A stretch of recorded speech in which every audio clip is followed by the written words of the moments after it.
Solicitor General Shadrach Mose for the wonderful remarks. I now call upon Chief Justice to come and give his remarks. Karibu sana. Thank you very much, Honorable Frida Mukaya, our Chief Registrar of for conducting this ceremony. The Honorable Attorney General, my sister, our newly appointed chairperson of the IEBC, the Honorable Commissioners, all our guests this afternoon, good afternoon. It's a cold afternoon. I welcome you to the Supreme Court.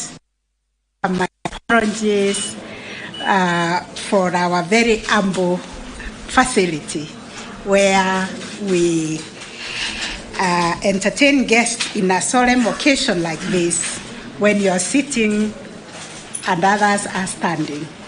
One of these days, when God blesses us, we will have a state-of-the-art room where we can conduct such ceremonies. Today, bear with us. Thank you all who have spoken for those wonderful speeches, congratulating our chairperson and the commissioners. I also join you to congratulate the chairperson and the commissioners on your appointment and formal assumption of office. Today marks the beginning of a great public duty, one that demands not only competence and courage, but also a firm and unwavering commitment to institutional impartiality and the democratic aspirations of the who you represent. This ceremony is not just about fulfillment of a legal requirement, though through the administration of an oath, rather, it is about the transfer of trust that Kenyans have transferred to you. In you now resides the solemn responsibility to safeguard one of the most sacred rights of our Constitution, the right of every Kenyan to participate in free, fair, and credible elections, as enshrined in Article 38 of the Constitution. You are taking office at a time when our nation is undergoing a period of great reckoning, a moment when Kenyans, especially our young people, are expressing discontent, are expressing frustrations with public institutions.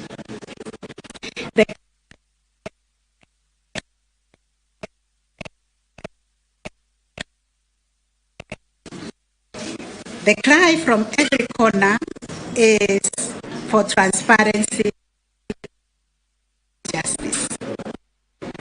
And it is against this backdrop that it acquires even greater weight and urgency. Our country must be built on the bedrock of true democracy, and it is your duty, Honorable Chair and Commissioners, to ensure that this is preserved and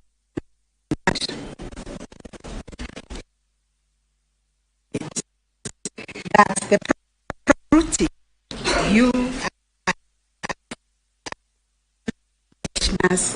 was wrong. The term of the commissioners ended over 2 years ago. Without leadership and unable to discharge the mandate. We always say, law abhors vacuum.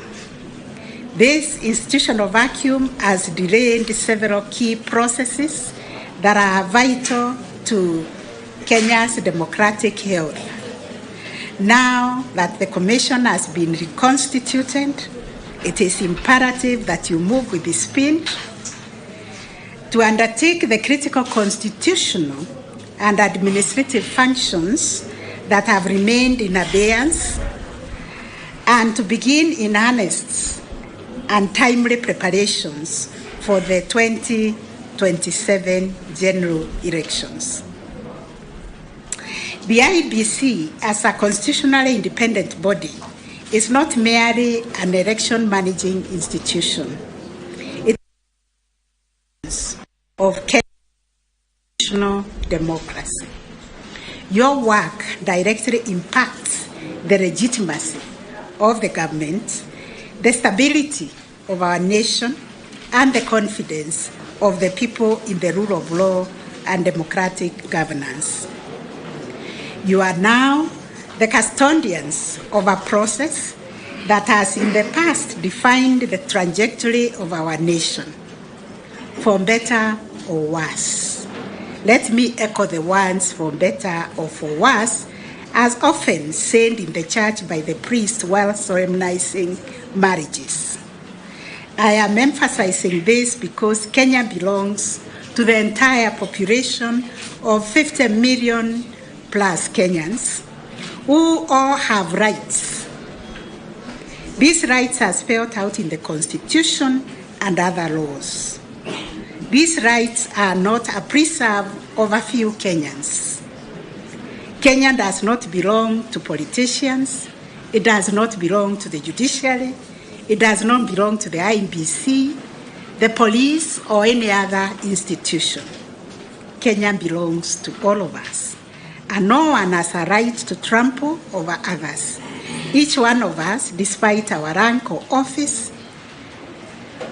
we owned only one vote. Those of us who are privileged to occupy public offices occupy them on behalf of Kenyans, and therefore we must always humble ourselves and deliver services to Kenyans with grace and humility according to our Constitution and the statutes. And for us Kenyans and all of us, whatever is not working, notwithstanding the pain or difficulty in fixing it, whatever you will find not working and serving Kenyans properly at the IEBC, you must confront it and you must fix it. This is why you have been given the mandate. Let me also mention Kenya's painful history of disputed elections, cycles of violence and loss of life and property, which is a stark reminder that elections are not just political events. It is not just an event. They are national security. Whatever you're doing, you must always think about national security. You must think about the economic of this country and the human rights issues behind every Kenyan who is entitled to free and fair, credible elections. It is in response to that history that the framers of the 2010 Constitution embedded a strong legal and institutional guardrails, such as the IEBC, yourselves, to protect the integrity of the electoral process. May the first prefix of your name, independent, always sound a clear tone all the time, especially if there will be a time when anybody or any institution will attempt to interfere with your decision-making independence. In this respect, I'm happy to share with you my own experience about my real guard, which I call the shield and defender. It has always been Article 161 of the Constitution that says the judiciary is independent, and in our decision-making, we are not subject to anybody or any institution. And anybody trying to interfere with our decision-making will be anybody who has sworn to defend the Constitution will obviously be attempting to violate their own oath of office and also the oath of office for the electoral commissioners. So the free, fixed independence is very, very important for you as you move on to discharge this noble duty.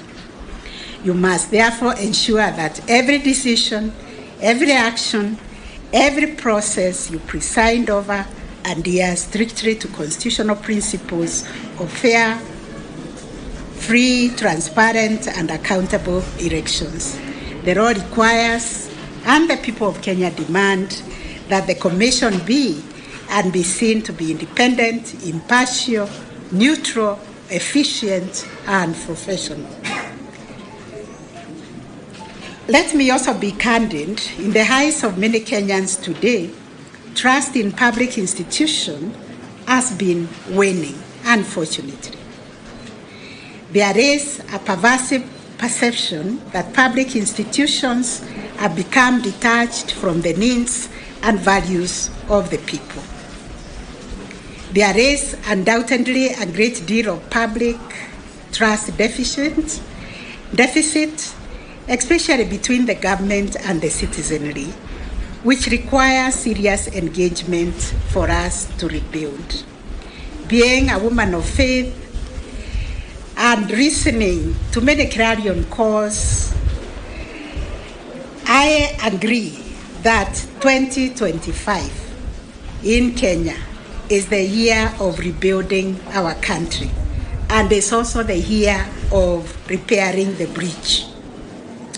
The greatest aspect of rebuilding for me is the broken relationships of trust between the people and the institutions of government. The people must trust the people in government who serve them. We in the judiciary and the National Council on the Administration of Justice, that IEBC is also a critical member, we have taken the challenge to see how we can reach out to our people, the people we serve, and ask them, where have we gone wrong? How can we serve them better? How can we build the trust? And how can we move together? We are doing this through the court users committees, and I believe you will also undertake civic education in a manner that will build the public trust during this year of the clarion call of rebuilding our nation and repairing the breaches wherever they have happened. Because deficit of trust poses a real danger to our democracy, to our national cohesion, and our constitutional order. You must rise above this crisis of confidence. More than perhaps any other institution in this season, you, the IEBC, must earn the trust of the people through your conduct. You must always ask how the decisions you make, just like we do in the judiciary, impact on the society. You must also be very, very wary about your integrity. This journey begins today. The oath you have taken must be the compass that guides all your decisions and conduct. It binds you to fidelity to the Constitution, as the previous speakers have said, and also to the law. It commits you to serve the people of Kenya diligently and honestly. It reminds you that public office is one of public trust. As we look ahead to the 2027 general elections and also the upcoming by-elections, the stakes could not be higher. The Kenyan people are watching. They expect nothing less than a commission that will deliver an electoral process that is peaceful, legitimate, transparent, and verifiable. This is your constitutional calling and your historic duty. I urge you to remember that democracy is not sustained by the laws and institutions alone. It is sustained by the trust, by fairness, and by the collective belief of citizens that their voice and their vote will matter. You have the opportunity and the obligation to restore and strengthen that belief. I take this opportunity on their wisdom, courage, as you undertake this sacred date. We will stand ready to support you, to uphold the, and we urge you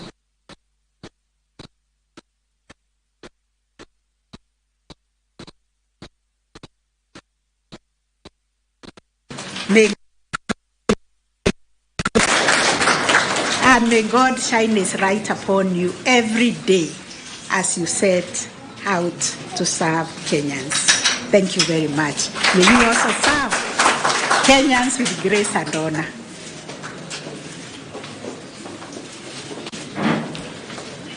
Thank you, Honorable Chief Justice, for the inspiring. We can for a photo session at the Chief Justice's foyer on the other side.